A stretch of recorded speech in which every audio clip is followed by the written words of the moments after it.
Praise Lord Christ church audio online service रे पंजीकृत समस्त को मोहर ख्रीष्ट नमस्कार एवं प्रभु असीम अनुग्रह एवं दया हेतु आज आम कुशल अच्छु हालेलुया हालेलुया।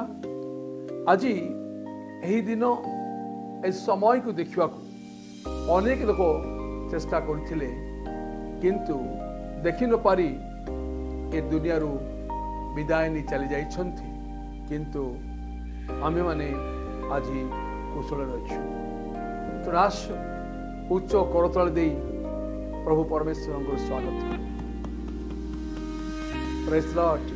आज आम मान निमंते परमेश्वर को बाणी है द्वितीय पितर 3 अध्याय तार 13 पद सीटे प्रकार लिखाई आमे मानी ताहांकर प्रतिज्ञा अनुसारी गोटे नूतन आकाश मंडल और नूतन पृथ्वी अपेक्षा अच्छु जहा धार्मिकतार आवास स्थल अटे आवास स्थल हम 12 पद सही दिनर आगमनर अपेक्षा करी ताहा जेपरी शीघ्र आसीबो एथिपाई तुमानकर किपरि सदाचारी और धर्म परायणता हेबा उचित से विषय आज आम आलोचना प्रेज लॉर्ड। प्रतिज्ञा अनुसार गोटे नूतन आकाश मंडल और नूतन पृथ्वी रे आमने प्रवेश करने अच्छी जहा धार्मिकतार आवास स्थल प्रेज लॉर्ड। बाहा कहबा गले धार्मिकतार आवास स्थल रे प्रवेश करने खेले आमान को एंट्रांस टिकेट दरकार एंट्रांस टिकेट से टिकेट कौन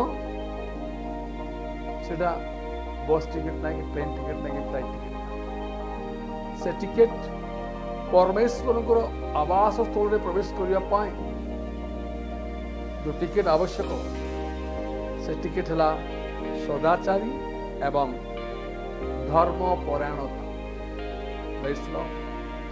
धार्मिकतार आवास स्थल रे प्रवेश करने खेली आम मान को सदाचारी एवं धर्म परायणतार जीवन काटिबा को पड़िबो अति आवश्यक अटे।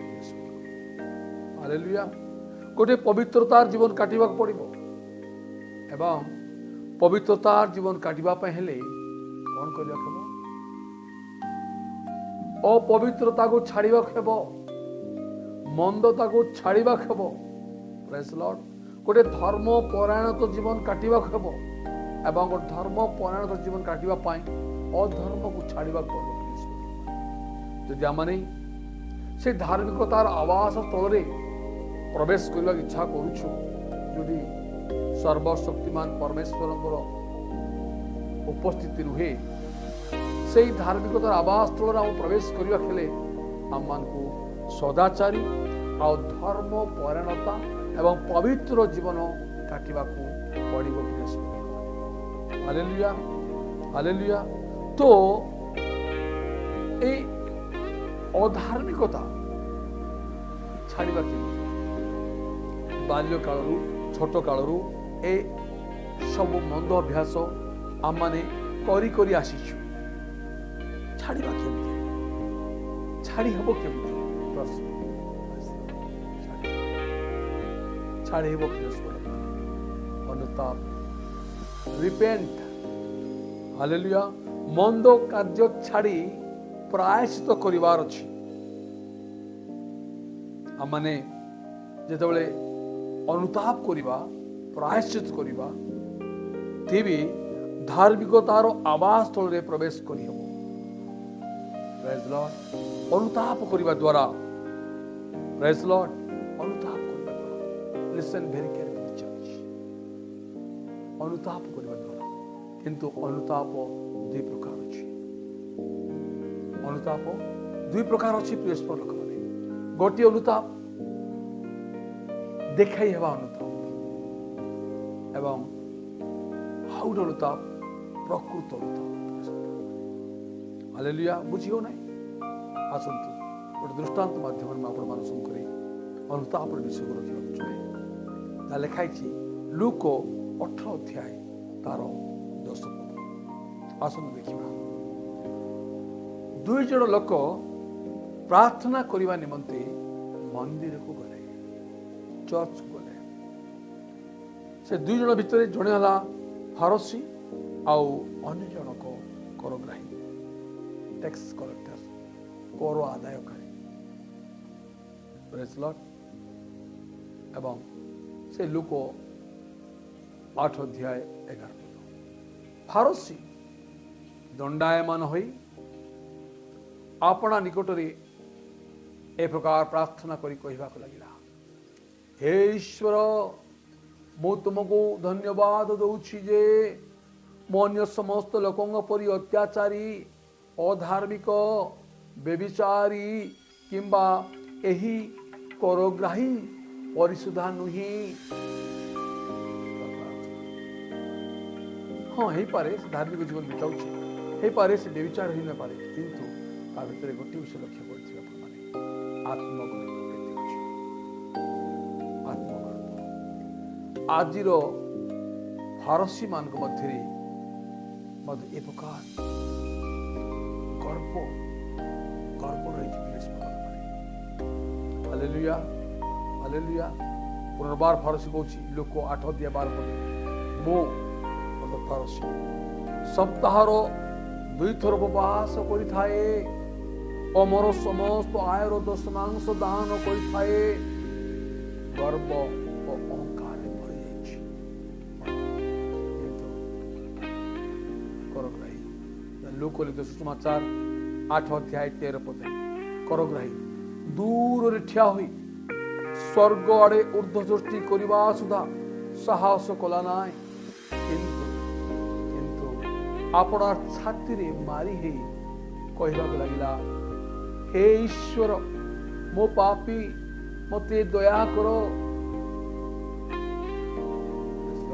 ପରିଣାମ ଆପଣମାନେ ତଳ ତଳ ପଢ଼ିବେ, ପରିଣାମ ଆପଣମାନେ ସ୍ପଷ୍ଟ ଦେଖିପାରିବେ। ଲେଖା ଅଛି ଲୁକ 8 ଅଧ୍ୟାୟ 14 ପଦରେ ପରିଣାମ ଲେଖାଇଛି। ସେ ଲୋକର ନୁହେଁ ଯୋଉ ଲୋକ ଫାରସୀ, ହାଲେଲୁୟା।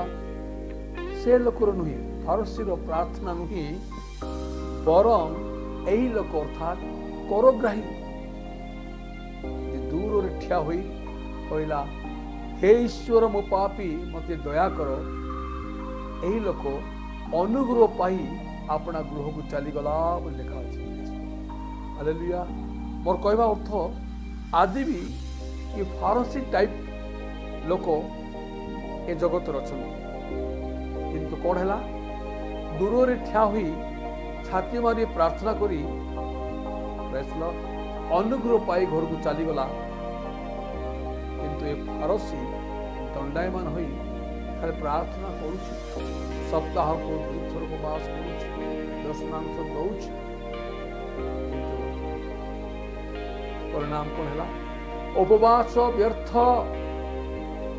ଫାରସୀର ଉପବାସ ବ୍ୟର୍ଥ, ଦାନ ବ୍ୟର୍ଥ, ସମୟ ବ୍ୟର୍ଥ।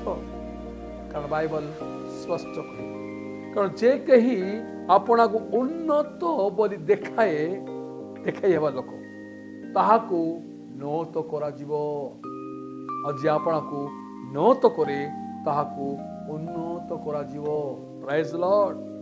ଆଜିର ପ୍ରସଙ୍ଗର ମୁଖ୍ୟ ଆଲୋଚ୍ୟ ବିଷୟ ହେଲା, ଧାର୍ମିକତାର ଆବାସ ସ୍ଥଳରେ ପ୍ରବେଶ କରିବା ହେଲେ ଆମମାନଙ୍କୁ କେଉଁ ପ୍ରକାର ଜୀବନ ଚରିତ୍ର ବା ଜୀବନର ସ୍ୱଭାବ ରଖିବା ଦରକାର? ଆନ୍ସର ହେଉଛି ସଦାଚାରୀ ଓ ଧର୍ମ ପରାୟଣତା।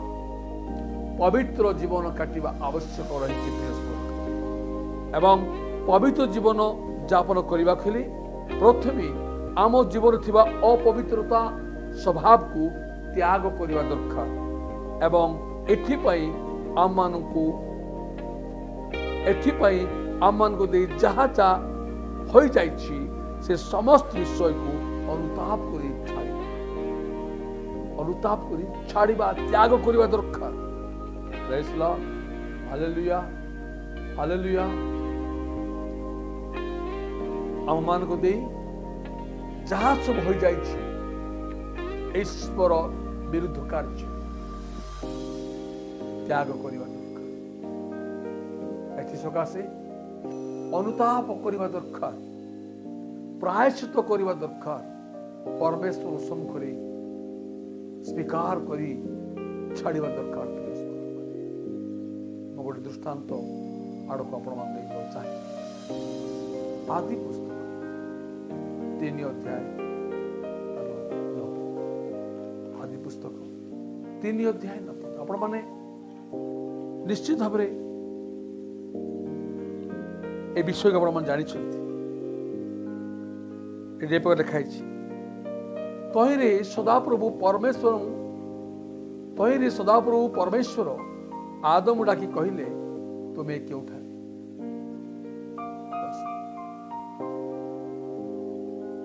परमेश्वर कौन जान नथिले कि आदम केउठारे अछि बोली।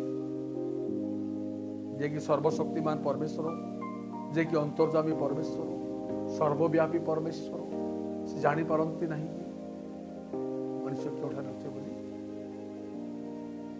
बाइबल स्पष्ट कहे।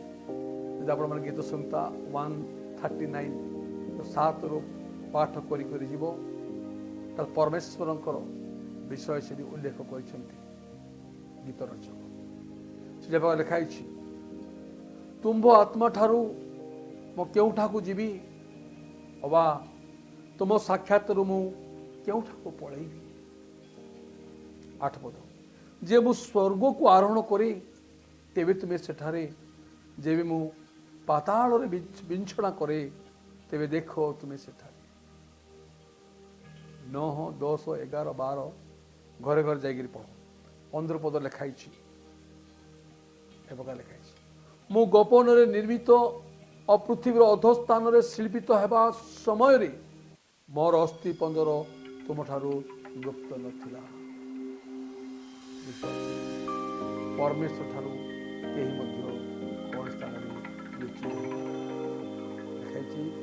गोपन रे निर्मित हेबा समय रे पृथ्वीर अधस्थान रे शिल्पित हेबा समय रे मोर अस्थि पंजर परमेश्वर तेबे ए प्रकार परमेश्वर को सम्मुख रे आदम जा लिखाई आदि पुस्तक 3:7 पद डिमरी वृक्षर पत्र कोण आदम को परमेश्वर ठार लुचाइब किंतु परमेश्वर डाकिले आदम आदम मैं केउठारे। परमेश्वर जेतोल जानिथिले आदम केउठ लुचिछि तेबे डाकिले काहेकि।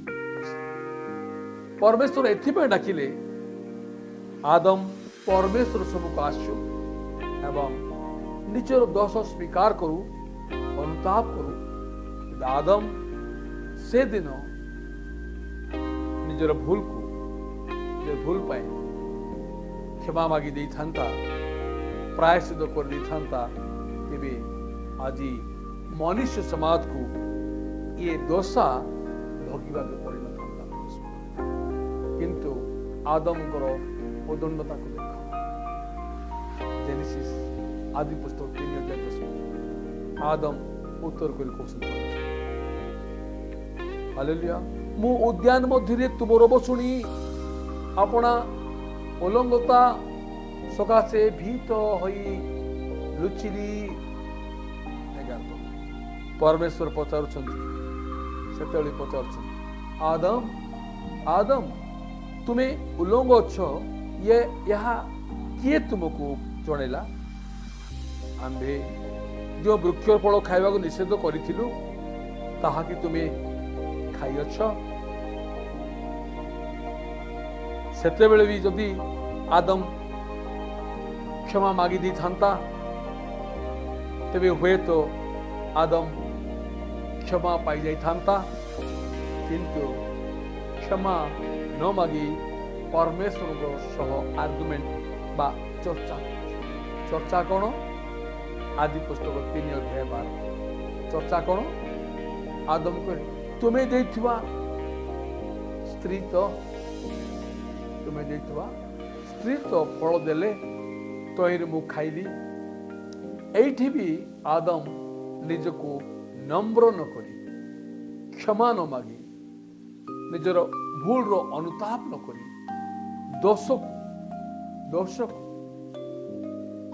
कौन कर निज स्त्री पर पकई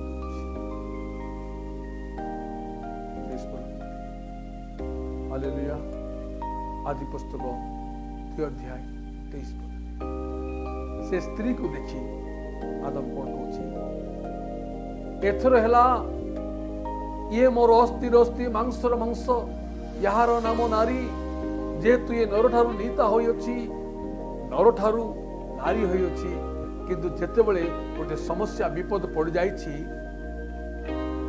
से भूल पाई आदम निजे क्षमा न मागी परस्पर प्रति दोषारोप हालेलुया एठी भी अनुताप देखा गला नाई आदम को ठारे जाकि आज एक दिन मान करी लोक मान मध्य पूरा देखा आदम किंतु बाइबल स्पष्ट कहे निजर भूल को परमेश्वर सब घरे मानो अनुताप करो प्रायश्चित करो स्वीकार करो छाड़ो क्षमा अच्छी हालेलुया क्षमा अच्छी प्रिय लोक मान आपण मान मन प्रश्न उठी पारे किए क्षमा पाई जड़े व्यक्ति अनुताप कला प्रायश्चित कला बाइबल रे अति स्पष्ट लगा से क्षमा पाइला किए क्षमा पाइला अपवय जा लिखाई लूक लिखित सुसमाचार 15 अध्याय पढ़ले जानिबो जड़े व्यक्ति 2टी पुत्र थे 12 पुत्र से मन मध्य सान पुओ बापा को कहला बापा संपत्ति जो भाग मो बांटरे पड़ुछि ता मते दे दियो सेथिरे पिता आपणार सर्वस्व से मान को बांटी देले अल्प दिन उतारे सान पुओ सब एकाठ करी दूर देश को चली गला और सेठारे कदाचार रे अपना संपत्ति उड़ाई देला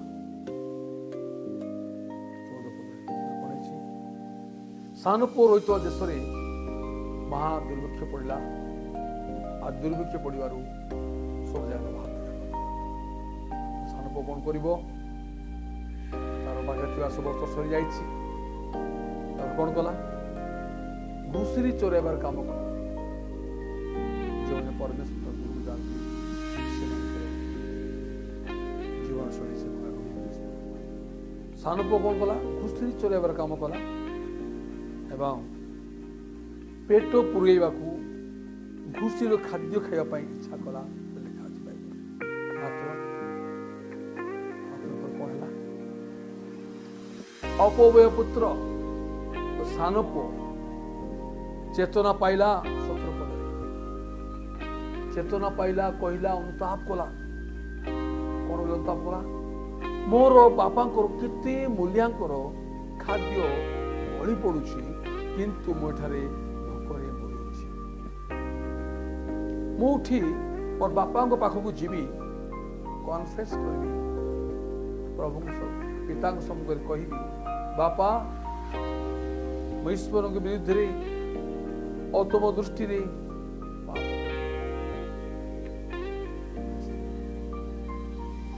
पद आउ 20 पद से उठी से अपना पिता निकट गला अनुताप गला और पिता सम्मुख में स्वीकार करने कन्फेस करने इच्छा कला कौन है जो से प्रकृत अनुताप करी पिता निकट जाऊँगी ଦେଖାଉଛି ସେ କିଛି କହିବା ପୂର୍ବରୁ ପିତାଙ୍କ ଠାରୁ ଆଲିଙ୍ଗନ ଓ ଚୁମ୍ବନ। ଜଣେ ବ୍ୟକ୍ତି ପାରସି ଦେଖେଇବା ଉଦ୍ଦେଶ୍ୟରେ ପ୍ରାର୍ଥନା କଲା, ବାଇବଲରେ ଲେଖାଯାଇଛି ସେ କିଛି ପାଇଲା। କିନ୍ତୁ ଅପବୟ ପୁତ୍ର ବାପାର ସବୁ ସମ୍ପତ୍ତି କଦାଚାରରେ ଲୁଟେଇ ଦେଲା, ବ୍ୟୟ କରାଇଦେଲା। କିନ୍ତୁ ପ୍ରକୃତ ଅନୁତାପକୁ ଯେତେବେଳେ ବାପାଙ୍କ ନିକଟରେ ଫେରିଛି, ବାପାଙ୍କ ଠାରୁ ଆଲିଙ୍ଗନ ପାଇଛି। କେବଳ ସେତିକି ନୁହେଁ, 22 ପଦ ଆପଣ ପାଠ କରିବେ, ପୁନର୍ବାର ପୁତ୍ରର ଅଧିକାର ପାଇଲା। ପ୍ରଭୁ ଏ ବାକ୍ୟ ଦେଇ ଆପଣମାନଙ୍କୁ ଗୋଟିଏ ବିଷୟ ଶିକ୍ଷା ଦେବାକୁ ଇଚ୍ଛା କରୁଛନ୍ତି। ପରମେଶ୍ୱର ଆଜି ଆମମାନଙ୍କ ନିମନ୍ତେ ପ୍ରସ୍ତୁତ କରିଛନ୍ତି ଧାର୍ମିକର ଆବାସ ସ୍ଥଳ, ଯୋଉଠିକି ଆମେ ପରମେଶ୍ୱର ସହିତ ବାସ ଆମମାନଙ୍କ ଜୀବନରେ ସେ ଧାର୍ମିକତା ରହିବା ଆବଶ୍ୟକ ରହିଛି। ହାଲେଲୁୟା। ଆମ ଭିତରେ ସେ ଧାର୍ମିକତା ରହିବା ଆବଶ୍ୟକ ରହିଛି। ଯେତେବେଳେ ଆମମାନଙ୍କ ଜୀବନରେ ଧାର୍ମିକତାର ଜୀବନଯାପନ ଦେଖାଦେବ ବା ରହିଛି, ପବିତ୍ରତାର ଜୀବନ କାଟିବା, ତେବେ ପରମେଶ୍ୱର ପ୍ରସ୍ତୁତ କରିଥିବା ସେ ଧାର୍ମିକତାର ଆବାସ ସ୍ଥଳରେ ପ୍ରବେଶ କରିବାର। ଯେମିତି ଅପବୟ ପୁତ୍ର ପ୍ରକୃତ ଅନୁତାପ କଲା, ମନ ପ୍ରେରଣ କଲା, ପ୍ରାୟଶ୍ଚିତ କଲା ଏବଂ ପିତାଙ୍କ ଫେରି ଆସିଲା, ପିତାର ଆଲିଙ୍ଗନ ହାଲେଲୁୟା।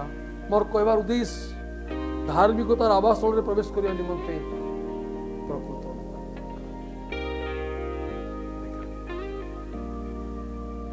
ପ୍ରଭୁ ଏ ବାକ୍ୟ ଦେଇ ତୁମକୁ